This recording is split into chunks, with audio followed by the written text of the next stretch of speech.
Welcome, السلام علیکم۔ جن لوگوں کے ساتھ انسان کو اکٹھا رہنے کا اتفاق پڑے ان سے کبھی بگاڑنا نہیں چاہیے۔ بے احتیاطی سے منہ سے کوئی بات نکل جائے یا بات کرتے وقت کوئی غلط رائے قائم کر دی جائے تو بعد میں تشریح کرنے پر اس کی درستگی ہو سکتی ہے یا پھر اس سے انکار ہو سکتا ہے، لیکن جب کوئی بات تحریر میں آ جائے تو پھر اس سے انکار نہیں ہو سکتا۔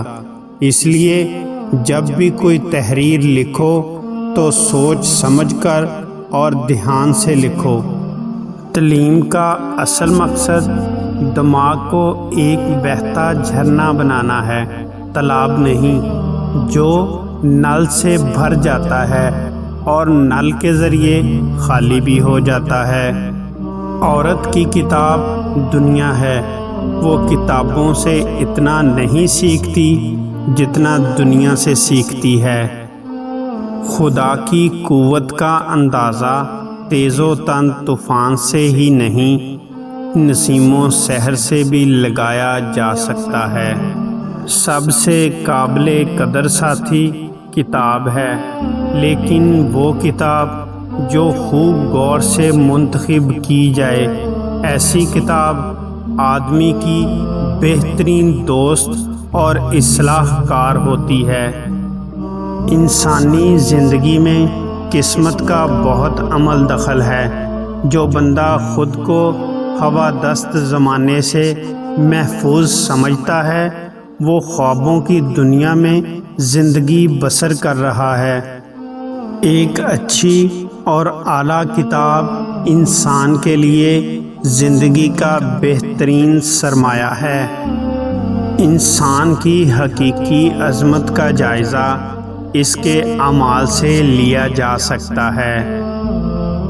کائنات کے اجراء میں باوجود ہزاروں انقلابات مکان و زمان کے جو تربیت و تناسب ہے وہ ممکن نہیں کہ بغیر کسی ایک ذات کے پایا جا سکے جو سب سے اول ہے اور صاحب علم و اختیار ہے۔ 3 جگہوں پر پانی پی لینا مردانہ طاقت میں حیرت انگیز اضافہ کرتا ہے۔